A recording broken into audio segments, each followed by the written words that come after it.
that credibility really helped your personal brand. Did you realize that Yeah. at the time, or have you added into that as it's gone on over the years? I think I realized, like, if my audience are the corporate world and senior HR leaders, most people knew PwC within that sphere. So otherwise, I'm just this guy called Gian.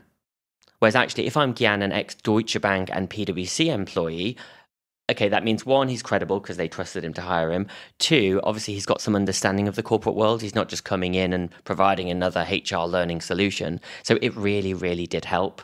And number three, I absolutely leveraged my PwC network. Well, the beauty about PwC was that many people join and then they leave after they qualify. Some people stay. So friends went into, I don't know, PepsiCo to law firms to this. So everybody, as I left, a year later, they left. So those connections and relationships.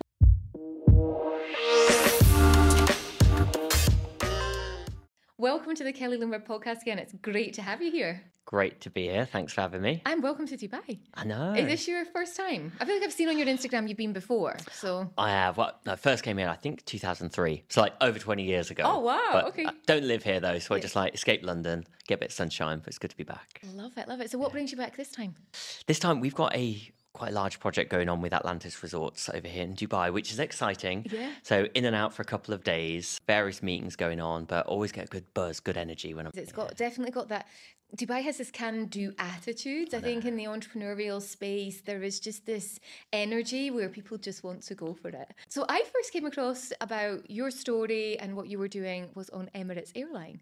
You had a series of videos on now we were talking about this emotional well-being channel, is that right? Or Happiness and well-being. Happiness and well-being. Okay. Yeah. Happiness and well-being channel. And I remember, so I was part of a mastermind last year in the UK and I flew back 4 times and it was one of the ones that I was flying back on. Yeah. And, I was in that space for learning, so hence going to the channel, what's there. Love it. I remember taking out a notebook and I wrote down so many things from that.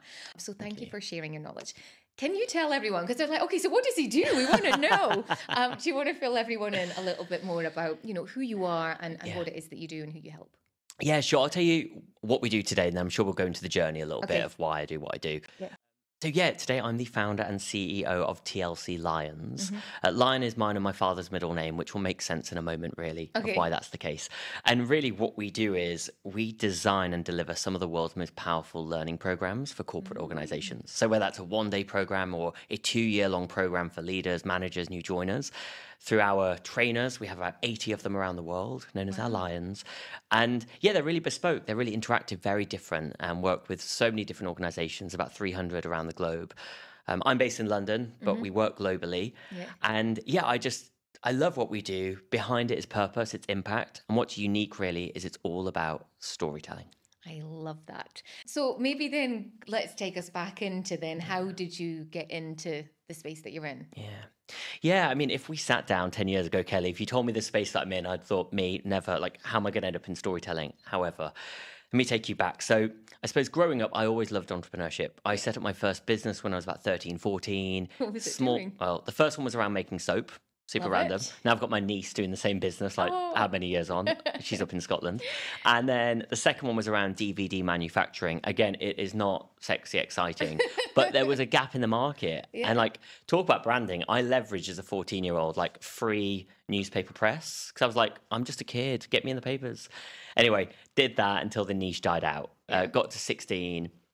Mum and dad wanted me to focus on my formal education and head off to uni. So being a good son, listened to mum and dad, went off to uni. Now, a bit of background about me is I grew up in a mixed household. So my dad's side's massive Indian family. Yeah.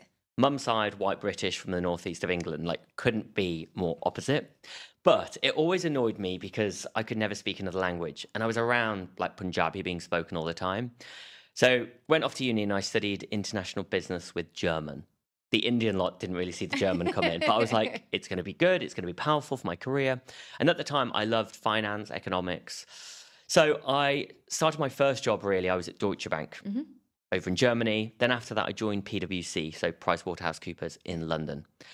I joined there in their restructuring team. So that was companies that were failing and how do you turn them around, which I was always fascinated by. And my old man, my dad, he was entrepreneur, hotelier, lived between Dubai and London.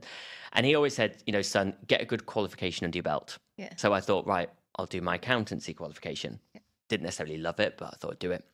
Anyway, I joined PwC in September of 2014.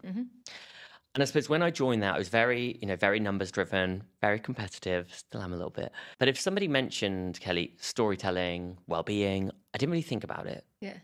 But then in May of 2015, everything changed for me. And it was the 8th of May in 2015. And that day, my dad called me and he said, "Hey, son, I need to go overseas on business." I said, "Okay." He said, "I've got to fly today."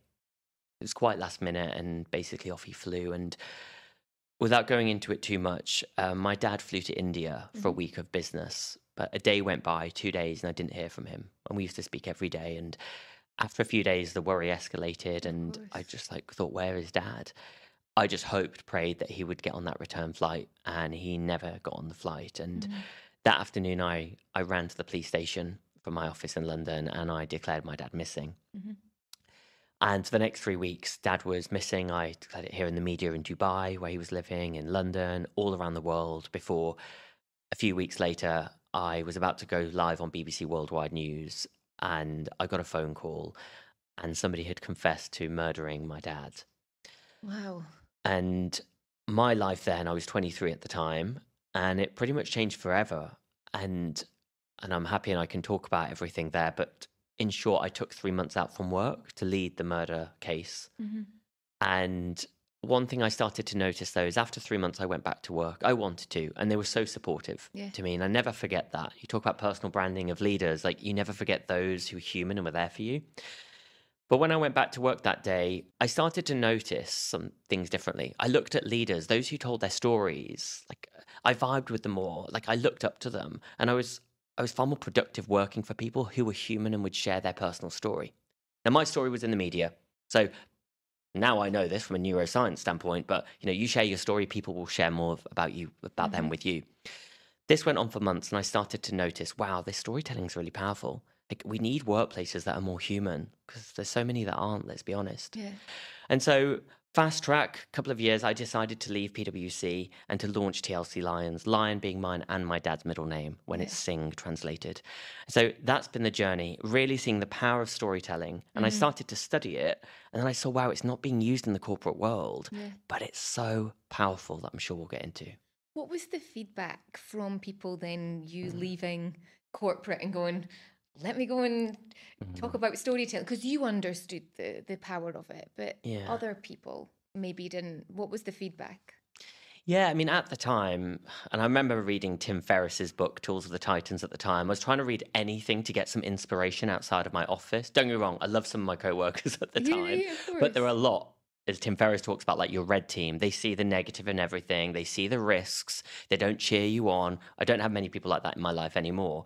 And so to your point, there were that group of people who'd be like, "Oh, are you sure? Should you leave this safe environment? Is it the right thing?" But I started to notice that's the red team. They're always going to see it like that. And so then I found the green team, which are those people were like, "Congratulations, go for it. It's not going to be easy, but wow, you're going to live your best life." And I want people to know that I left and I was in debt with my dad's murder case. I had hardly any money in my bank. And this is probably the first podcast opening that I've spoken about this, because it came up the other day. I did a post about it. I had like not enough money in my bank for my next month's rent in London. And so it wasn't an easy decision, but it was the right thing to do. And I surrounded, go back to your question, people who believed in me, helped me believe in myself. And it was make or break. Like, I had to do it, otherwise I'd be moving back home with my mum. Do you think there's a lot to be said for that? Because I remember certainly starting my own business and the not having the financial resources, so you have to make it work. There is that element of going, well, I'm not going to go back to what I want to do, and this is a mission. What's your thoughts on that as well? I really do believe in that, which is I had to make it work. Don't get me wrong. Whilst I didn't have a financial comfort blanket anywhere around me, I did have my degree and my qualification. So I knew if I have to, I could bounce back into the corporate world. But you know what? I'm not proud. I'll do anything. I'll scrub toilets. I'll clean shelves. I'll do whatever I've got to do in order to get by. And I think, it's just got to be done. If you want something, and I spoke to Ben Francis from Gymshark about this the other day, like, as he always says, like, if people are not willing to work for it, they don't want it enough. And it's as simple as that. If you want something, you're going to work hard. And that means sometimes day and night, you're going to give it your all. And I promise, as long as you're aligned in the right way, you execute. I think execution is key. Good things will happen. Be a good person and make it happen. Very much so. So that piece on, there's many people listening and watching thinking, okay, I want to go and start a business, or I want to leave. Like, how do you get those first clients? I mean, my natural thought is you go back to PwC and go, can you hire me? Was that what happened? Or how did you get the first clients? And what was that journey like? Yeah, I think my number one thing, of course, it's relationships. Yeah. And I always say, and we all know this, like it's starting warm, not cold, especially in the early days. And I still remember my first client, the first time I closed a deal, whatever we want to call it. And that feeling is still with me. Yeah. How did that happen? Well, I left PwC, let's set some context, because it's not like I have no plans. I left PwC and I found an entrepreneur program in London. So I thought this would be cool, be around like-minded people, get rid of the red, bring up the green team. So I joined there, and it was, as part of doing that, you had to launch your own startup or work at a startup. I joined a startup for 2 months and just did not go well. Probably me working somewhere else. And I learned a lot about how not to run a business. But then being around those like-minded people, I guess it just started to inspire me. That anything was possible and I could do it. So I just I feel like I lost my trail of thought now. Well, so were you going out to people and how did you the relationships? Yourself? Yeah, that's where we're going. Which was like on that program, you got a mentor, and I remember this lady Karen. Little shout out to Karen if she ever watches our show, and she worked at a law firm. And I was like, Karen, do you believe in me? She's like, yeah, she's helping me. I said, like, can you introduce me to your law firm, to the head of HR? And she did. And obviously, there's credibility because my PwC days helped. But I worked really hard. I created a really good training program for them, and they bought in, and then we worked with them for many years. But it was, I think, good relationships, being credible, a solid product market fit. And we trial it. And I think I always say to clients, let's trial it, see how it feels, see if it lands, see if you see the return on investment. And they did, and obviously they then doubled down. So there was two pieces in that. Quite often your first client does come from someone that you know in that community, but the credibility that you had behind. And I think a lot of people think that they can't marry their previous life to the new space that they're going into. They're not related in theory of what you were doing, accountant and into storytelling. Yes. But that credibility really helped your personal brand. Did you realise that at the time, or have you added into that as it's gone on over the years? I think I did. I think I realised, like, if my audience are the corporate world and senior HR leaders, most people knew PwC within that sphere. So otherwise, I'm just this guy called Gian. Whereas actually, if I'm Gian, an ex-Deutsche Bank and PwC employee, okay, that means one, he's credible because they trusted him to hire him. Two, obviously, he's got some understanding of the corporate world. He's not just coming in and providing another HR learning solution. So it really, really did help. And number three, I absolutely leveraged my PwC network. The beauty about PwC was that many people join and then they leave after they qualify. Some people stay. So friends went into, I don't know, PepsiCo to law firms to this. So everybody, as I left, a year later, they left. So those connections and relationships that, I probably much like you, I just like being a good person and meeting people and connecting. They then really helped me. Were you keeping in touch with them through LinkedIn, or was that just through relationships kind of on the phone? Hey, how are you doing? I think it was a balance of, like, when I was at PwC, I'd always take the time to get to know people on a human level, even before I entered this space. So it's something that I've always cared about. So that classic quote, Maya Angelou, people never forget how you make them feel. Whether that is I was on the social society and would go out and have a laugh and have a drink, or whether that was you just take the time to listen to a colleague. Like, that really helped, number one. Then I guess, I was connected with them on LinkedIn. So it would be a case of, look, I know we used to work together, haven't spoken in a while. Would you mind helping me? And I think it's the way in which you do that. I get them every bloody day, right? Of like, can we do this? Are you interested in this? I'm like, oh my gosh, straight into the spam. If somebody is human and real and uses language that's genuine, you can see through the BS, right? Like, I genuinely, their help does mean the world to me, if they can support me on the journey. And honestly, no hard feelings if they can't. 8 times out of 10, they would. Love this. So let's explore storytelling because, in the personal branding space, it's not used enough. Even with your team of 80 trainers, it's just not used, and people really don't understand it. So how can you simplify it maybe a little bit for people to go, okay, how is it relevant to them and what it is they do? Okay, right, let's break it down then, storytelling. So firstly, it is not new. It's been around for over 30,000 years, storytelling. And so it goes way back to cavemen and women when they first sat around a fire. Here, we're near a fire, Kelly. When they sat around a fire, they were telling stories. And what's fascinating is over those 30,000 years, the world's changed so much, but one thing hasn't changed much at all, and that's our brains. So our brains are still wired to absorb information in a story format. Yet many of us don't do that. 1987, I think it was, PowerPoint came around. The corporate world starts giving facts, listing, relying on this thing behind us. Whereas when I speak to leaders today who are in their 70s and 80s, they tell me the days when leaders had to use their stories, their narrative to command the room. None of this with a clicker as their safety net. So going back to stories then, when you explore and do interjects, I'll go off on passion here with you about storytelling, how do they make a difference?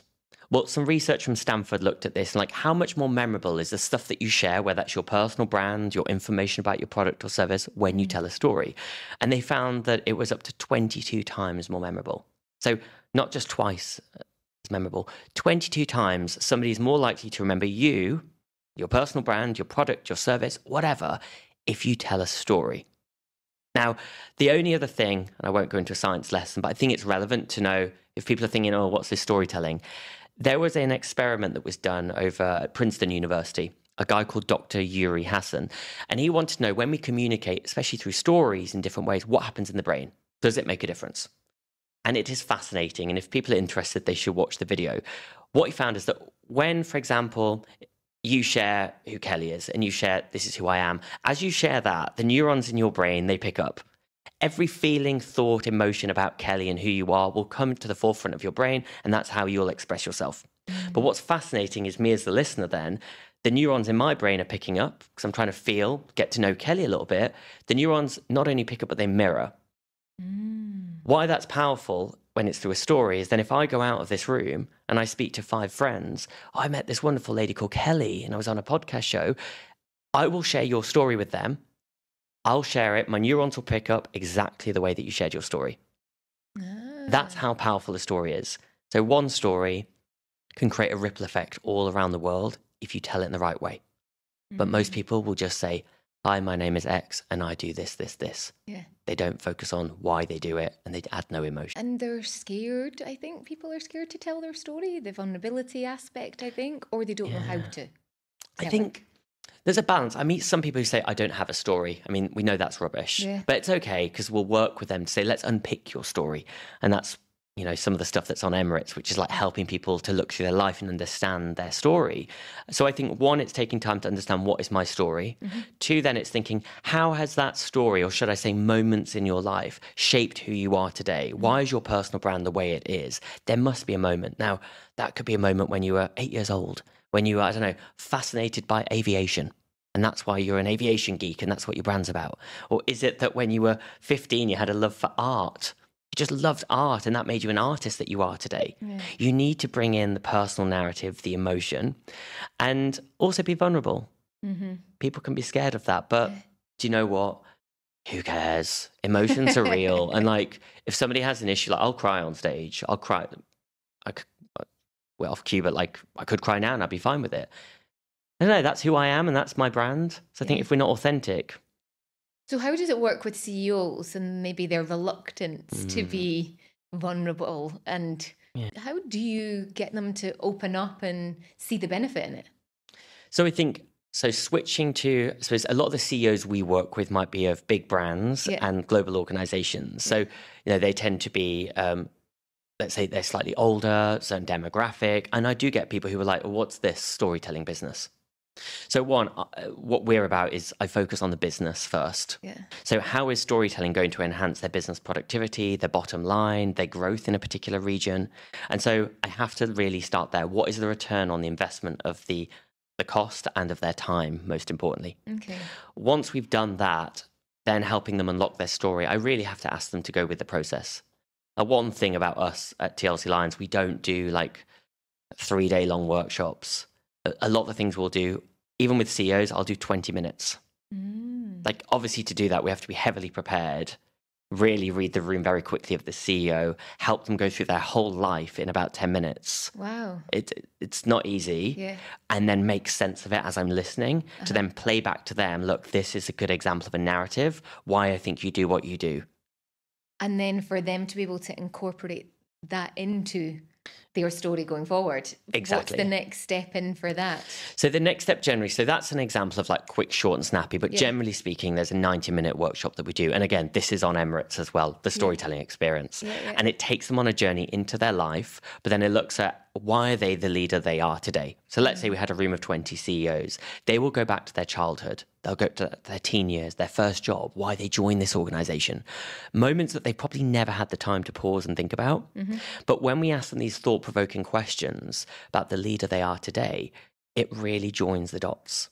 And when they get that, then we have to work with them of, okay, how do you intertwine this narrative into you know, sharing in front of your whole team or you in front of investors. So we then immerse them in various scenarios of how your narrative should be intertwined. And it goes back to the great work that you do, which is that's their personal brand. Yeah. We've just helped add a layer of vulnerability, emotion, and bring out their authentic self in a world that otherwise they'd just drown in. I love that take. And maybe people can tell great stories, but then they don't know how to communicate it. Your niche is then the storytelling, but surely the public speaking side is a huge element to them. Deliver, because you could tell a story, but it's very monotone. It doesn't come together in the right space. So how do you manage to bring that into the public speaking aspect or the speaking element too? So, and that's a key part of what we train, which is it's not just what you say, it's how you say it. Yeah. And one thing that I love, because you can probably see I love stories. I also love data and how we merge them in what we do. Back in the late 1960s, there was some research done around like what makes the most compelling communication. I'll keep this simple. And it was called the 7-38-55 rule, which said that actually only 7% of the impact that we have is through the words that we've written. Yeah. Now, many CEOs or anybody that I see, they tend to spend so much time on a script. They've scripted it, they're reading it, get a cup of tea, reading it again. 7% of the impact, 38% of the impact is their tonality. It's the intonation, it's the cheeky bit, the laughing. All of this stuff that like really captures an audience. 55% is their body language. Yeah. And so I remember seeing this in practice. Here's a story for you, Kelly. I was at a random Alzheimer's Society carol singing a couple of years ago in St. Paul's Cathedral. And I saw, I don't know if you know David Walliams. Yes, yeah. Right. So he wasn't sat with me. He was like over there getting ready to go on to do an address. But I saw he had his script in front of him. See, he's an actor, comedian. But he wasn't just reading it like many of us would. Just let me look at what I'm going to say. He was acting. He was mouthing the words, but he was like, hello, everyone. Nice to see you. And he was doing it. I thought, that's so powerful. He was practicing his words, his intonation, and his body language. And he got up there, and you could see the difference. So my number one advice to anybody now is if you're about to go on stage, remember, have the best script in the world, whatever slides behind you, 7%. Practice that tonality, practice that body language, rehearse, and go and own it. Yeah, it's really interesting. I look back, so I did a TEDx talk in 2016. Yeah. I wish I could redo it because I think so much of the storytelling was there, but my level of experience in being able to communicate it wasn't. Yeah. And I think if I could just redo that now and bring in everything that you're saying, it would be such a different, or it would have such a different impact. Well, shout out if anybody from TEDx watches this. They can invite you back, right? Exactly, for the next one. Let's kind of move into this aspect of you've name dropped fabulously. I love it. Some incredible brands that you're working with. Like there are ones that people may be watching at home going, how do you get on Emirates Airlines? And working with Atlantis Royale and, all of that. So maybe fill us in on the Emirates connection. How did that come about? It is so random. That's good though. I love it. Is there a story? Tell us a story. It's a story. And you know what? And it goes back to relationships at its core though. This was the middle of COVID. And through a connection, I got asked to do an event. And this was, I think it was an unpaid event, but it was to all of the chief medical officers around the world. We're talking IBM, BP, big brands. And I remember I was in Malta at the time, like randomly traveling through Europe and remote working. I thought, I'll do it. I did this little session, half an hour, nicely engaged group, but didn't think anything of it. I then, a couple of days later, I got a message from the chief medical officer at Emirates. He's no longer at Emirates anymore. Who just said, look, love that. That was fantastic. Like, I'd love to see if we could work together. Obviously, I'm thinking, wow, cool. Emirates, HR, how might we help them internally? So we had the conversation. He was like, no, I would like you on board. And again, and did it not register your meaning like on the actual in-flight? Yeah, I was still like, what do you mean? Because it's not like now we're on Virgin Atlantic and other brands and stuff as well. But at the time I was like, okay, this is exciting. So various conversations internally and meeting, the heads of in-flight entertainment. The thing is, Emirates really care. They want to show that they can. They do care about like well-being and mental health and storytelling. But obviously in the region, there is a taboo. It's not spoken about. So we scripted the welcome video together with Emirates. And the first words I said, if we do this, will be mental health. And they are. So episode 0 of some of the content on there. And so we wanted to showcase that we can help you train your story in the sky. And so that's how the relationship evolved back in 2021. And then obviously I'm heading there straight after today. And I love them. We have a lot of fun. And do you know what, above all, Kelly, I just love that we can impact it. It's up to 15 million passengers a year on Emirates, sat for 6 hours on average. It could be a grandma in Tokyo on a flight from Dubai or a student heading off to Nairobi. Like, everybody has a story. And so that's how we got into Emirates, but that's why I care. I love it. And do you find like people from all over the world send you a message going, I've just watched you on the TV and I'm here and this has made me do that? Like, that must be so amazing. No, it is nice. And there's been, there's been a range of stories. Okay, from a business perspective, we've worked with some amazing brands off the back of it. Brands like Fendi out of Italy who were flying and they see the value of storytelling. And it's been a really, really amazing. Or, PepsiCo out of Mexico, and rhymes, but they were PepsiCo in Mexico, in South America. But the ones that stick with me the most, and I shared this with Emirates when I was in Dubai last month, is a lady reached, obviously they message you afterwards. She was like, hi, I'm a therapist and I'm in Singapore and I just took a flight from Dubai to Singapore. She was like, thank you so much for your storytelling. Really appreciate it. Nice. Okay. A few weeks later, she emails me again. And I did reply to that message. I always do. She then said, look, I just want to let you know the impact that you've just had. And I said, what's happened? She says, I'm a therapist and I was with a client of mine who hasn't got a relationship with his mum. And for the first time, I incorporated storytelling. I made up a story about somebody and their mum and the importance of relationship and the stories that it holds in a mother-son bond. And she said, and he left and went and hugged his mum. And they've rekindled the relationship. And like, I almost cry. I said I might cry. Here we go.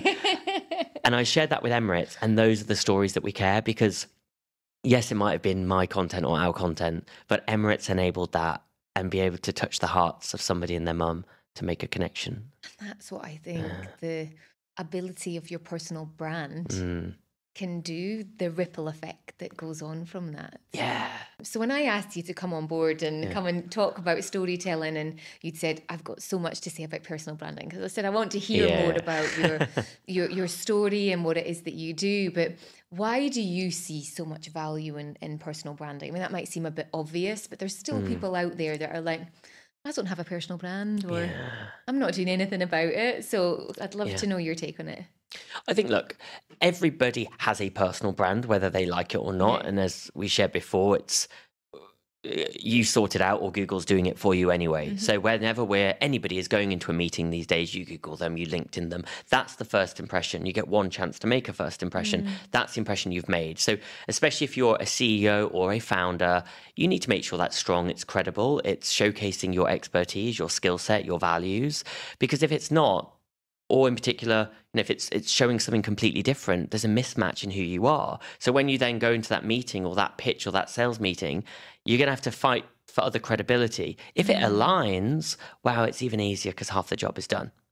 So that's why, one, I think it's important. And again, I think it's in this day and age that we're living in of rapid changes in technology of social media, people are making judgments and impressions online. Like, you have to. And the same as if it's a corporate audience now. You might not like social media. You might not agree with everything online or using LinkedIn, but your competitors are using it. And so in a world where we've got so much choice, you have to keep up whether we like it or not. If you want to be that person with crossed arms, says, I'm not interested, do you know what, crack on, but you'll be back in 2 years thinking, I wish I listened to Kelly in this scenario and her expertise on personal branding.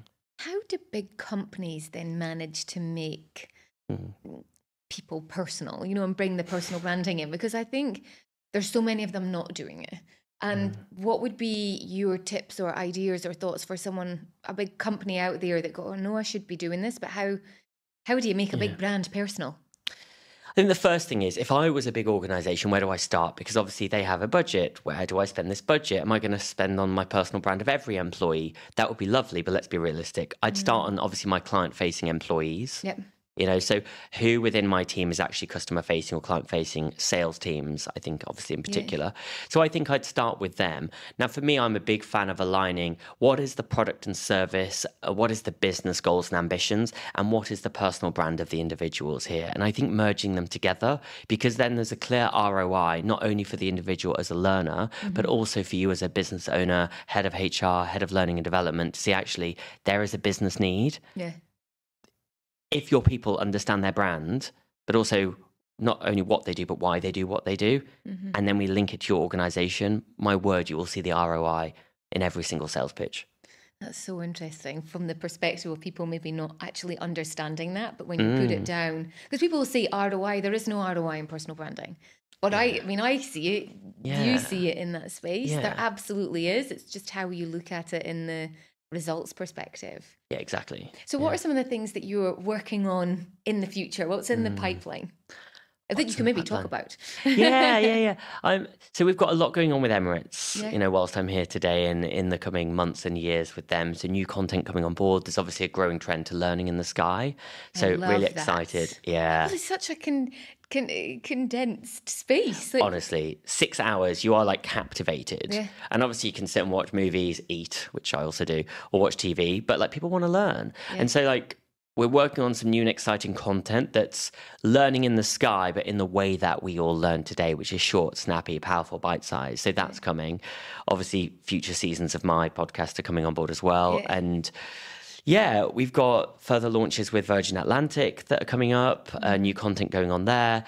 We've also got a new project finalizing soon, which will get us into every hotel room of a very large hotel chain all across the EMEA region. So that'll be on the TVs when you check in. And again, the educational aspect of learning something or? Yes and no. So there's kind of two streams to it. One is a bit more down the learning, but learning that's relevant to when you're traveling. Yeah. Okay. But the other one is a little bit more bespoke. It's infusing our storytelling expertise with this global hotel brand. So you know how it is. You go into a hotel room, sling your suitcase down, whatever, like whether it's 2 a.m. or 2 p.m., everything's the same. It might say, hello there, Kelly. I want to make that different. And so... Oh, I love it. So just a topic on the travel piece, because I'm quite curious. You've been, in the past month, you've been in, was it Italy or Tuscany that you got married in? Where were you? Got engaged there, but no, got married in Greece. Well, Greece you were in. Yeah. So you've been in Greece, you're now in Dubai, you're back in London. What are your tips? Because I think that maybe some of the people, watching this go, okay, I'd love to travel more and speak in different places. And it sounds great, but then you end up speaking to people 2 years down the line or 3 years down the line that like, no, I can't do it anymore. So how are you managing it? And what are some of your tips to kind of the mental aspect of it all? So I think I'm going to split that into two parts. I'll come back to the mental side of traveling. Yeah. But the first side you mentioned about like international speaking and things like that, I just want to go back a little bit to 2018 for me. You mentioned relationships. Yeah. One relationship I had was my housemate at the time lived in this I say massive house. It wasn't massive, just 6 bedrooms, but don't think that's luxury because I had no money in the bank. But living with a friend, she worked at Sony Pictures. And I said, I'd love to work with Sony Pictures. I went to meet the head of inclusion at the time. And at this point, I was talking about our Lions, they're the trainers. She was like, I'll work with you on basically one condition. Okay. She said, I want you to do the speaking. And I was like, at the time, Kelly, I was like, no, I don't do the speaking. My name's not even on the website at this point. She said, no, it's you that I want to hear from. I want our people to hear from you. And I never forget this because it triggered me. I then went from being behind the scenes, which was always my intention, to being at the forefront. Yeah. The reason I bring that up is I meet people today who message me and they're like, I want to be an international speaker. I want to be on the big stages. And that's fine. That's cool. But why? And so I never wanted to be a speaker. I'll just being really open here. Yeah. I think I'd say to everybody, what's the message that you genuinely want to share with the world if it's not being shared already? Yeah. And then why do you want to share it? Like genuinely, like for me, obviously, it's like I really care about storytelling and, you know, unlocking your past and unlocking the stories within you to be a better person. Why? Well, I've seen how quick like life can go. Dad went at 54. Like I want everybody to live a purpose-filled life and not be on this roller coaster every single day. So I think if you know your why and the message that you're sharing, people will feel that you're authentic. The amount of messages that I get, and I'm like, are you just doing this to be a speaker? Are you just trying to get a fee to speak? I don't get it. Then I'm not interested.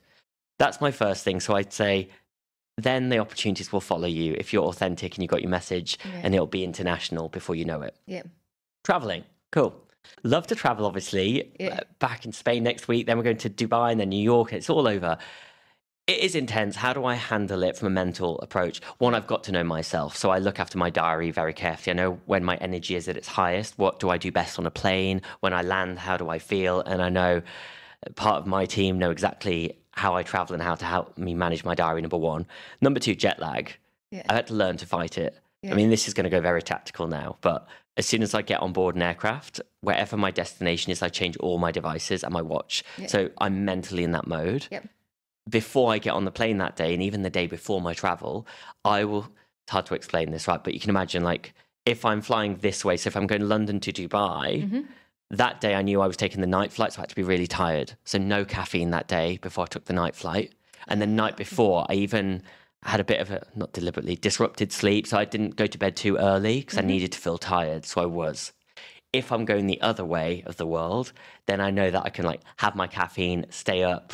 So I completely get into that time zone. There's not just I show up on board. There's that preparation. Oh, yeah. Other thing you were mentioning before, the Yeah. preparation and in the communication and how he was, David Williams was doing his prep there. You're doing it on the flight as well. And then manage the diary. And do you always give yourself a day when you arrive, or you always straight into it, or? It depends. Yeah. Depends on how intense it is, because I'm in New York in a few weeks, and it's for one big meeting that has to be, a talk actually, it has to be delivered in person. Yeah. And it's my other half's birthday the day before. So I'm like, I'm going in and out for 2 days, but we were sensible. And she was like, look, Jen, you can't go in and out for a day. So like, I'll plan an evening to myself. So I won't have a day. I'm actually quite a massive introvert at times, right? So I need time to myself. Yeah. So I'll plan like a dinner alone. That makes me feel okay. Yeah, I love that. So I want to just kind of wrap up, and I always like to finish on some impromptu questions. Oh, gosh. This is where Okay. putting the storytelling Oh, to the non-preparation. Are you okay if I pick a couple rather than Hit stretching me. over? So I've so enjoyed our conversation. Oh, me I kind too. of feel I'm really conscious about time, and I know you've got meetings, but I No feel like I worry. could keep asking away. It's so much knowledge. Okay, so first one is the book I recommend most often. I'd say it is The 5 a.m. Club by Robin Sharma. And I saw you did a little review on that, didn't you? I did. I yes, saw. I was very honest. Yeah. But I didn't watch it, but I saw you did a review. Did you not like it? I love the concept. So I'm part Okay. of the 5 a.m. Okay, club, nice. and I'm Yeah. at the gym. I get up at 4:45 every morning. it. So I love that. I just felt that it was a too long-winded way of sharing the story. And it's actually one of my most reviewed Is book it? reviews, because so many people have written in the comments. Yeah. I agree. What's your take on it? My take, well, one, so friends of mine bought me that book for my birthday a couple of years ago. One, I love it because page one is gripping because it's done through a story. Yes. Okay. You know, it gets you, not to give things away, but right at the bottom of that first page in my mind, there's a story about a woman, obviously, and where she is in her life. So it's grip, so it uses storytelling. And number two, it infuses the practical. So I really like that. And obviously, owning your morning, elevating your life, it really did change things a lot for me. Yeah. Like, I'm the type, I'll read a book. If I'm not gripped, I'll put it down. Yeah. I did really enjoy that. To your point, could it be condensed? Yeah, I'm sure it could. But no, I recommend that a lot. The other one, am I allowed a second one? Yeah, go for it. Because I do buy this one for people. What's that one? It's by Derek, and I always get it wrong, Sivers, Sivers, and it's everything that you want. And I think it's like 20 lessons, might be 40, for an entrepreneur. And I have a low attention span. It's the thinnest book you've ever seen. And it's a lesson per page. Okay. And it's amazing. Like things like delegate, don't abdicate. You know, when you grow your team, delegate things, but don't completely let them go. Highly recommend that. Well, the one that I really liked that came out after the 5 a.m. club was Everyday Hero Manifest. Okay. Robin Sharma. So similar to your 20, he gives 100 lessons in story. Okay. And they're all stories that he tells. You know, there's one random story he talks about. He met a guy in Dubai airport and gave him his cap, you know, and the lesson in that. And then there was another one where he talks about, you know, the monk who sold his Ferrari. I mean, that was 2 years self-published, nearly 3 years self-published before, and he tells the story of that. So I think you might like that. Nice. Check it out. Add that in. Oh, interestingly, it's another book one. If I wrote a book, its title would be... I was going to ask you, is that in the pipeline? So, yes and no. I'll be honest with you. It's been back and forth, and if they listen, they'll kill me. But with publishers for the last 3 years. And I'm like, yeah, I've got it. I want to do it. And then I'm like, oh, no, I haven't got the time. And so it is pretty much mapped out, right? I even went to Bali. I was like, it is my time. I will write it. So the content's done, the whole thing. Okay. But I've got to prioritize, and I can't right now. But the premise of the book will be about, you know, owning your past to elevate your future. It's incredibly deep. It's very personal. And I wanted it very practical to take you through your life. So I feel like every single person I meet, we've all got a story. Yeah. And you can run from it or we can learn from it. And the learnings are so powerful because I think it can make you into who you are, who you need to be. So just a thought on that. Can you ever be the person who tells too many stories? No. Really? No. Okay. I think, you know what, stories are all around us and our brains are wired for stories. They really are. And stories don't have to be long. They could be a 30-second story, or it could be 2 hours. To give you that example is that we tell stories every day. Like if you said to me, oh, you know what, last week I was away on holiday with the girls and this is where we went. That's a story. You're setting the scene. You're telling me where you were on holiday, what happened. Or you go to the theatre, the cinema, that's a story. The main difference is, I will say, whether you're telling a story that's 1 minute or if it's 2 hours, we set the scene. I mean, I'm really going into it now. I know this is a quick one. I'll make it quick. But I love it. You set the scene, which is kind of like, you've got to bring the listener into your world. If you just say, oh, and then this happened, I'm like, hang on, Kelly, where were we? What was going on? Who was with you? Set the scene. That really immerses the listener. Then you go into like the key moment. What's the point that you're trying to make, the middle of the story? Then a lot of people stop there. But the ending is the rich part. It's the learning. It's the so what. It's the lesson. And therefore, I've learned that X. And that for me is the most powerful. Talk about CEOs. And I've seen them and I've critiqued them on stage. You know, welcome everybody, people who don't know them. This is me and I grew up here and actually this was my progression to working here. And then this happened at a part of my career. And so if you're in my shoes, this is what you can take away. That's what's powerful. Use stories everywhere. I love that. Okay, so let me finish on last one. I've forgotten how to. Oh, gosh. It's a juicy one. I've forgotten how to probably be more spontaneous. Okay. I'm very structured. Yeah. I'm very organized and disciplined, and it's a blessing and a curse.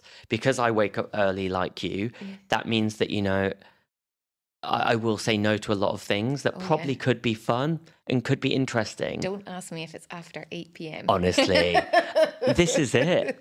And so I think I've probably forgotten how to be a bit spontaneous, but I secretly love it. Yeah, I love the discipline. It's really bizarre, isn't it? I said I would love to keep chatting to you, but I really appreciate your time. Thank you so much for sharing your personal story, how it's inspired everyone, the ripple effect that it has, and that your dad and you continue to do. So thank you, Jen, for being part of it. Thanks so much, Kelly.